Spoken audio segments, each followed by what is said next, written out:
$25. A little more information, click. And all of a sudden now there's an insurance company that can give your product for free to the clinics and pay you $10 every time you acquire a customer for it. Because that's what they really want. That's their problem. Their problem is sales and marketing. So in this particular case, that was the recommendation we made to the company to go talk to the power service provider. And to make your pitch to them as to how you can grow your business. I want to give a second case example, and this is one that I was involved in. It was with Olympus America. And so I need to give you a little bit of background to start with. Definition of terms. So normally in retail businesses, for example, there's a brand manufacturer, and then a channel partner like a retail store, and then an end customer. And products basically originate with the brand manufacturer and then are sold to the retailer, and then sold on to the customer. And the retailer takes ownership of the product, actually buy and resell the product. And so, and this is the way most consumer products are sold. And often a new innovative manufacturer can create a product, like an electric chicken in this case, and they have choices. They can, usually most entrepreneurs, they start out and they decide, oh, I'm going to sell directly through the internet. I'm going to just sell directly to end customers. I'm going to bypass the channel. But it doesn't work for a lot of products. First of all, 85% of all retail purchases through brick and mortar retail, it's not through the internet. So you're giving up a large potential market if you don't sell through traditional retail stores. But often the people shop. They don't want to buy on the internet for lots of different reasons. They buy cereal. They go to the grocery store, they buy cereal. You can't sell cereal on the internet. Often the shipping price, the shipping costs are prohibitive with respect to many products that are either large or heavy. So most products that are sold to consumers go through retail distribution. So this just doesn't work. You can't get enough margin, and the shipping costs are too expensive. So then what these small companies decide to do is they say, okay, fine, well, I'll just go talk to the channel partner. I'll go talk to Walmart and say, hey, Walmart, I got a new product. Would you like to buy it? And Walmart says, frankly, no.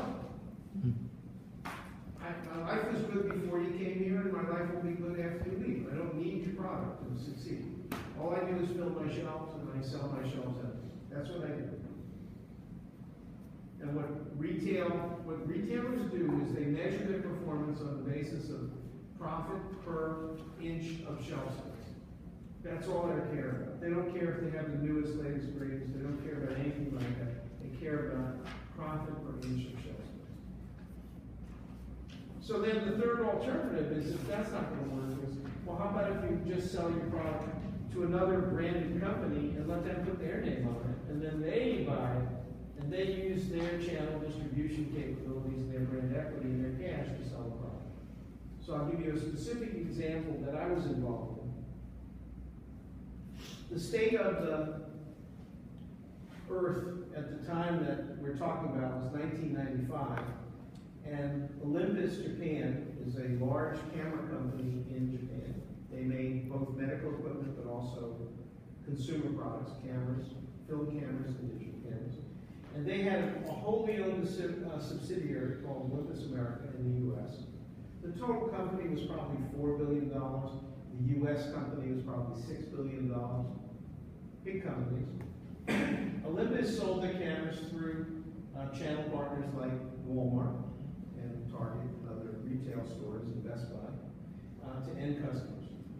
And I started a company called SoundVision, and we invented a product which was the first digital camera that was based on a new kind of a detector technology, which happened to be called CMOS, C-M-O-S, CMOS. And what made CMOS unusually good was that it was cheap. And what made it bad was that it was noisy. The pictures you get out of it would be all grainy with it. Well, we were a bunch of engineers, and what we we said is, we can take advantage of the cheap, and we'll use mathematics to fix the noisy. We'll use all sorts of fancy mathematical processing to make a good picture out of what you might look at as being a bad picture. So I went to Olympus and I said, Olympus America, and I said to Olympus America, how would you like us to sell the product to you when we change the name from a Salvation product to an Olympus product? And they said what we could sell the product in retail. We looked at the price point, and our price point, our cost was half of the cost of a competing camera coming out of Japan. So they believed they could bring the product into the market at half the retail price. And back then we were talking about $100 transfer price from us to Olympus and a $200 retail price on the product. In comparison to a $400 retail price on a comparable product made from different what's called CCD technology. That was the basic deal. And Olympus said that they liked the product and they would be willing to take 100,000 cameras at $100 a piece, or $10 million. And so we were able to get a market for 100,000 cameras, a $10 million purchase order for a product through Olympus by letting them brand it to their own name and bring it through their own distribution. Make sense? Yeah. And when I went to Olympus and negotiated this deal with them, and we come to an agreement, 100,000 cameras, $100 a camera. They have a beautiful building. They're located in Long Island, a big modern building in Long Island. And when I was leaving and I got to the door, I stopped at the door and I turned around and I said to the president of Olympus, I said, Sid, there's one problem I forgot to mention. And he said, well, what's that? And I said, well, we haven't really designed the product. It's just an idea. In fact, to be completely honest, they haven't really formed the company. And he said, yeah, it takes balls. You came here and you sold me 100,000 cameras that don't exist from a group of people in a company that don't exist. I said, oh yeah, I guess you're right. He said, well, do you know how to form a company? And I said, yeah, this would be my third company, so yeah.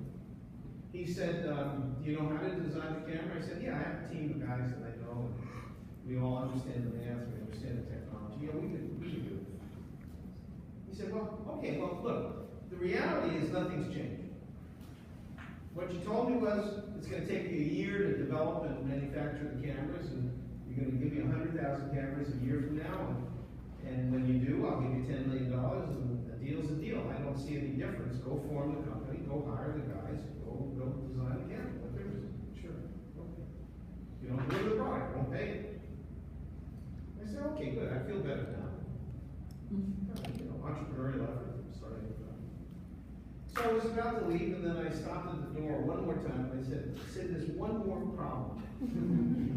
He says, right, what's that? I said, well, you know, I got together with my guys and we calculated it's going to cost us $3.2 million to design and start the manufacturing process. And he said, well, so, yeah. I said, well, we don't have $3.2 million. He said, well, that's a problem. He says, where do you want to go get it? I said, well, how about you? Why don't you lend it to me? You must have more than $3.2 million sitting on your balance sheet. He said, yeah, well, we got about $1 billion in cash sitting on our balance sheet. But who are you? You don't have any collateral. How are you I can't lend you $3.2 million. Are you crazy? I said, well, no collateral. What are you talking about? No collateral. I got a purchase order right here from a Fortune 500 company for 100,000 cameras. So why don't you lend me the money as a deposit on the cameras? And then he says, how are you going to pay me back? I said, well, when we deliver the cameras, you're going to give me $10 million. I give you back $3.2 million.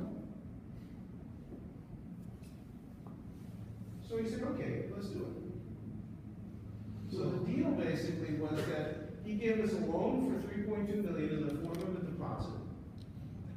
And then we had a purchase order for 100,000 cameras, and we, at $100 a camera, and then each time we would deliver a camera to him, we would pay him $32 against the 3.2 million, so that by the time we delivered the 100,000 camera, he would be whole in terms of the debt.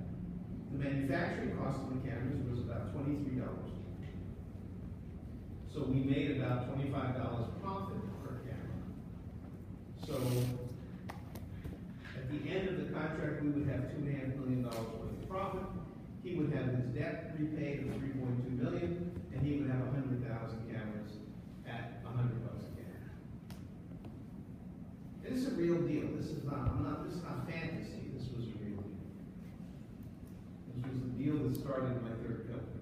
After we got the purchase order, we formed the company, we designed the product to be delivered. So, given that it's a real deal, that it isn't fantasy, then there are a whole bunch of questions that come. There's a question of, like, why did I do the deal? What was in it for me? I think that's the one that's most obvious. We're going to go through all the questions. Why did Olympus do this deal? Why didn't they steal the product? Why didn't they make it themselves? Why didn't they find another route? Why did they do this deal? Why would a $6 billion company sign this kind of crazy-ass deal? What were the risks to us? What were the risks to them? How do you mitigate those risks? What are the terms of the agreement that you structure that makes this deal both not just plausible and rational, but it's like a good deal for everybody? Everybody looks at it and goes, yeah, you have to pay more not to do this deal. How do you do that? So that's kind of the rest of this case, is what I want to talk about, is how you do this. How do you structure a deal like this so it's attractive to both sides? Why do they do it? Okay? That's the goal. So let's start with